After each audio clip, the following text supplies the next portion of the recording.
guys, my name is Coralienya and I do a lot of sweet and wild explorers outside. Today I would like to take you with me for a tour along the coast. And if you're like me, you really enjoy adventures, feel free to subscribe, hit the notification bell, put a thumbs up or leave a comment or question in the comment section below. I would really appreciate that. Now let's go outside and explore the past. The scenery we find ourselves in today is surrounded by the ocean, wetlands, sand dunes, rocky formations, a long beach as you can see in front of us, a river, farmlands, and a beautiful, beautiful wildlife.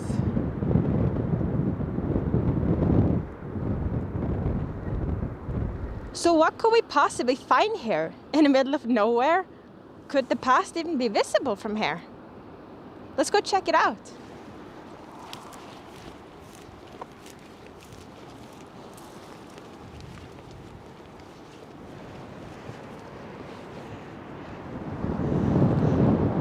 So today I would like to share a coastal story with you to see how the German occupants in this area during World War II shaped both the area and the people around it. So the Germans were occupying this whole area around me, making it a part of something that is called the Atlantic Wall. This was a continuous chain of coastal forts in Scandinavia with the purpose of being a potential defense work against an Allied invasion. And today, we're gonna look for traces of specifically this event. Wow, look at this. A German field artillery garage. This place also had a gun position, as you can see right here in front of me, to protect the beach and for the Germans to be able to monitor the coast right beside them. You can see that the field artillery garage is right there, so from this gunshot position, you can see that they have a good overview over their environment. In front of us, we can see a bit of the outer facade of the whole structure. And then we have the two compartments in here. And a small storage on the left there. I think I actually see an entrance on the left side in there. Let's take a closer look, guys. There is, yeah, there is. On my left side here, you can see one exit. If you take a closer look, you can actually be able to see the bricks on the wall here. And the other exit leads also to outside area. Let's take a closer look to be able to see. Yeah, you have the facade of the outer wall here.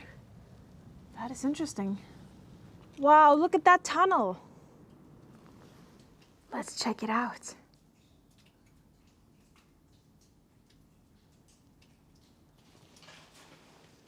Oh, it's so dark in here, but thankfully I have a good flashlight. I can see everything. Oh, it looks huge.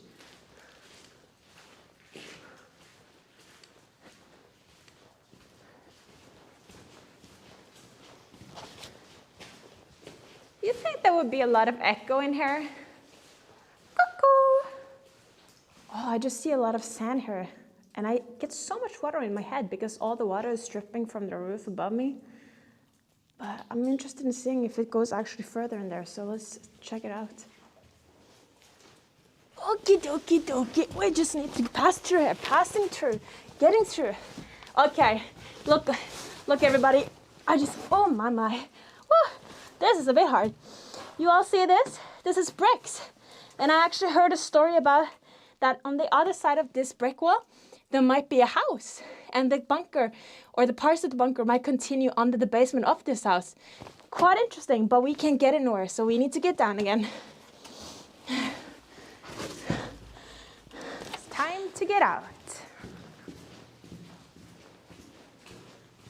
The bunker, the tunnel, and the artillery garage underneath me was just a small part of whatever the Germans had to do to surveil the whole coastline.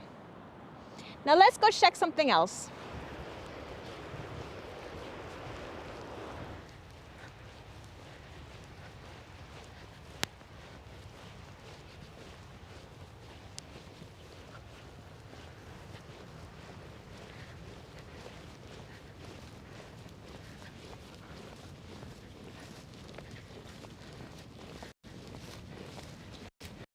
So, What did the Germans want to protect so bad? What were they afraid of? Let's go to the sea and see what secrets it keeps.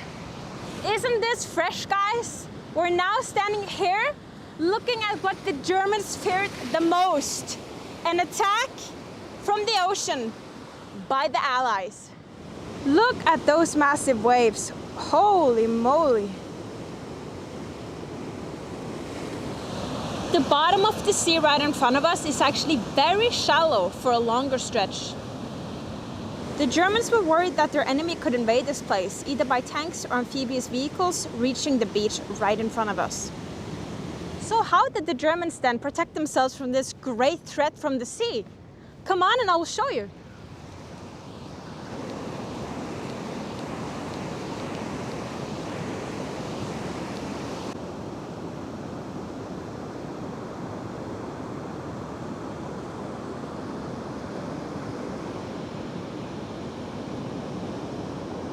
So I really enjoy the sea, and I wonder if you do the same. So take care of the nature around you.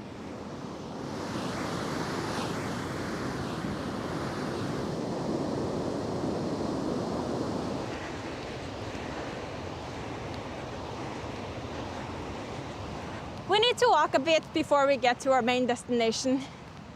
But before that, take a look at the view. On my left side, beautiful open coastline.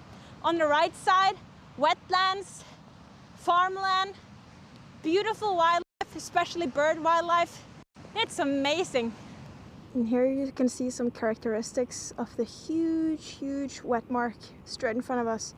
It's really, really long. Now, to answer our question today, how did the Germans actually protect themselves from an Allied attack from the ocean? The answer is Hitler's teeth. Take a look at this photo. You see the girl in the middle? Those are the Hitler teeth. Now let's take a look at what's around us. Wow, look at this, guys. Every single Hitler teeth is still hair. And it continues all the way down to the beach, up north and down south. And here you can quite obviously see that the blocks in the front is made by cement, and some of the rocks in the back here are in natural rock. If you look carefully also, you will be able to see, I'm just going to walk a bit over here, that all of these blocks were placed in several rows. Some are taken down by the farmers, some still exist to this day. These blocks represented a defensive barricades towards an enemy attack from the sea on our left. It would make it difficult for the enemy to attack and to progress further into the area. Here, if you pay attention, the frontal line, you can see it's all cement. The back ones are natural rock, and I can be able to probably show you how far it goes. You see there, it just continues all the way there. And the whole beach has that on the inner line towards the main road.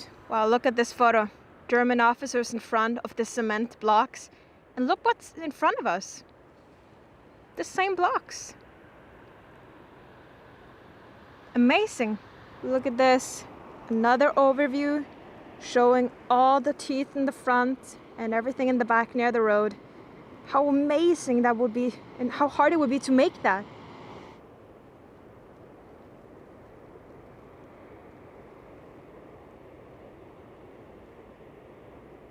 Here we can see the cement block compared to the natural rock block straight in front of it. I also want you to notice the orientation of these rocks. The coast is straight in front of us, the road is to our right. Now, several hundred men from different cities and villages were forcibly sent down here to do this project. They worked over 10 hours a day in these difficult conditions, and the clothing they wear were poor. It was important to work hard and fast, this to avoid being pointed out as a saboteur. But still, locals did by purpose work slow to work against the occupants. Don't you also wonder, where did all the rock come from? A bit away from the beach, up in the mountains, there was a rock quarry, and a lot of workers were actually put there to cut out manually out stone, which then was transported from the south of the beach area towards the north on a simple railway track. The farmer in this local area had to lend their horses over to the German occupants for many seasons. This related to the work on the Atlantic Wall. Now who worked here? These guys worked here. This is a photo taken at one random spot at the beach. Shows who they are, what they were, and the fact that they were forced to work there to produce this barricade. One thing you could actually see a bit clearer before is that a lot of these cement blocks were actually standing in the opposite direction. Why was that so? Well, history says this could have been the results of the Germans trying to vary the positions of the rock so that they didn't stand out so much in the terrain. Or other people, they say that the position change was a direct result of the possible change in the actual management of the project. But this has never been confirmed so far. Some locals also claimed that the Germans had actually cannons in between these Hitler teeth, and they were actually aiming at white paper targets on the beach. And the locals found this unnecessary and annoying because of the sounds. These blocks are huge.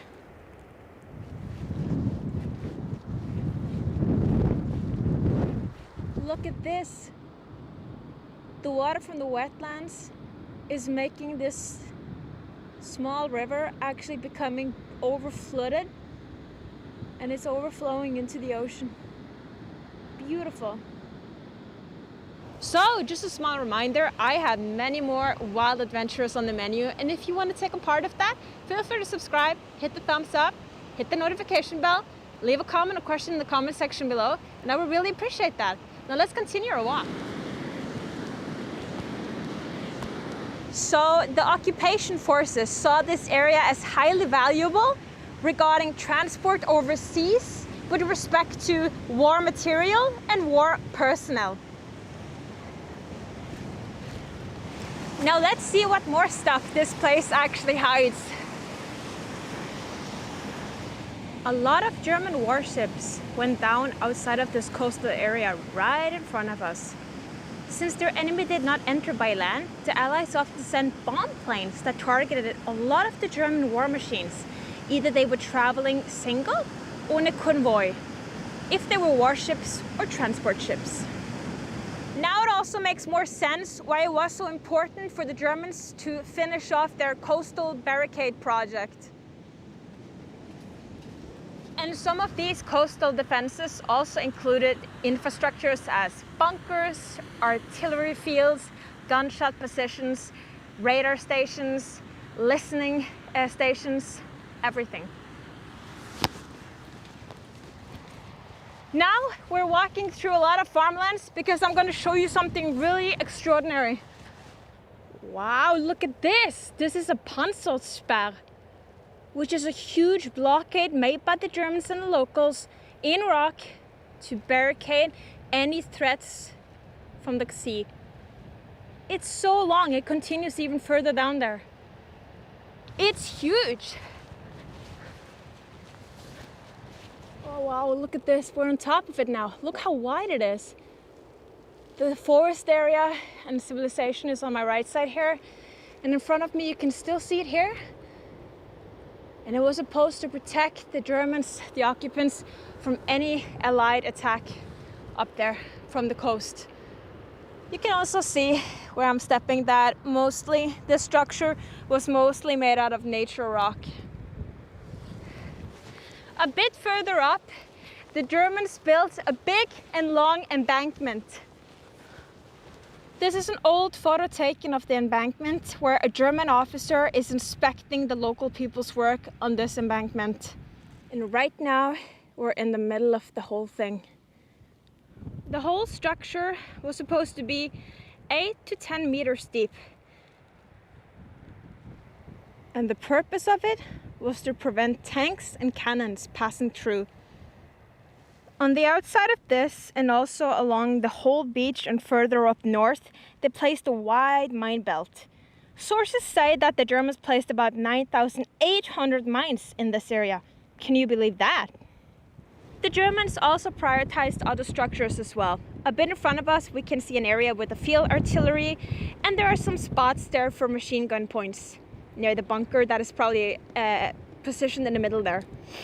A bit to the left here, we can see a lot of farmlands, fields, and then we can see some structure here that the Germans built.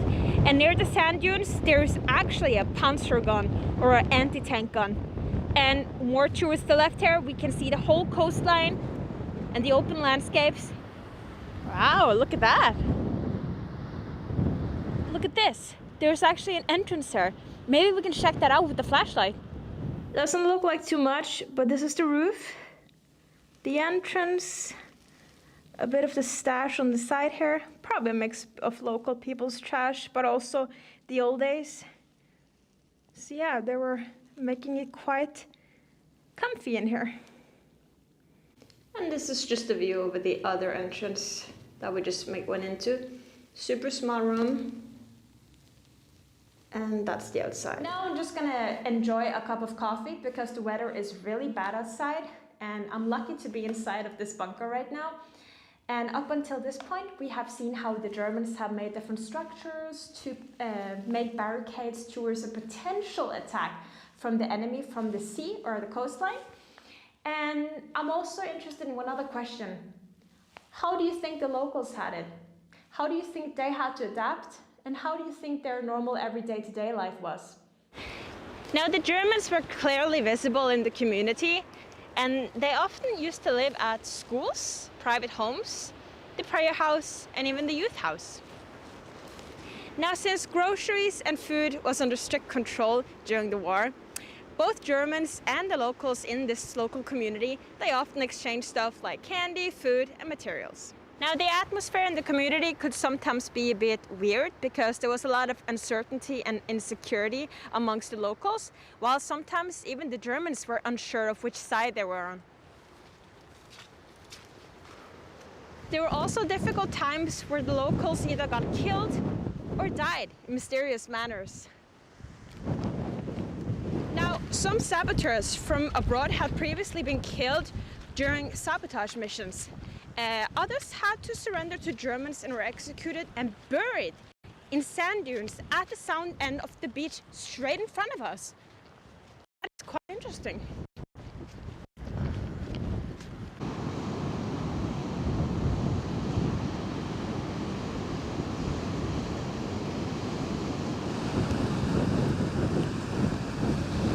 We're finally standing at the beach.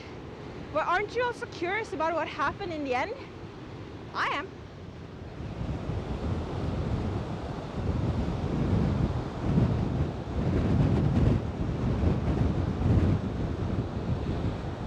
So an invasion of this beach never actually happened. Now the greater invasion by the Allied forces actually happened further south in Normandy in France. And that invasion was the beginning of the end of World War II. When the local community here heard that the war was over, they actually did not believe it. Now people gathered all around the local railway station and everybody felt unsure about it.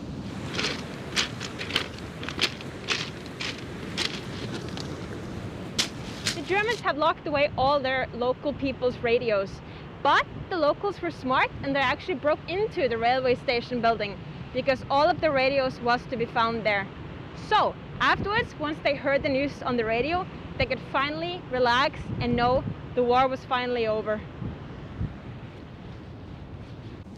Everything was celebrated with a big march along the whole beach. And on top of it all, local airplanes actually dropped off candy in a lake nearby.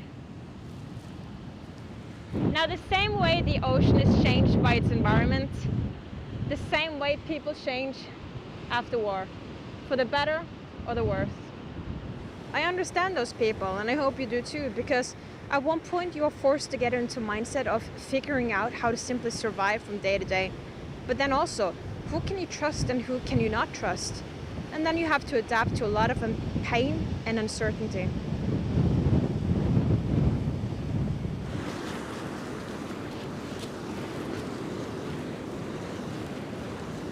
Wow, look at that, it's beautiful. After everything, the Germans were forced to find and get rid of a lot of the mines that was placed near the fields of the beach. Mines that was drifting at sea or in towards the beach, they were taken out by local naval vessels. I want to show you a photo of how one of these mines looked like. So the Germans and the locals had to clean up these after the war. All these Norwegian saboteurs dig down at the south end of this beach in front of us.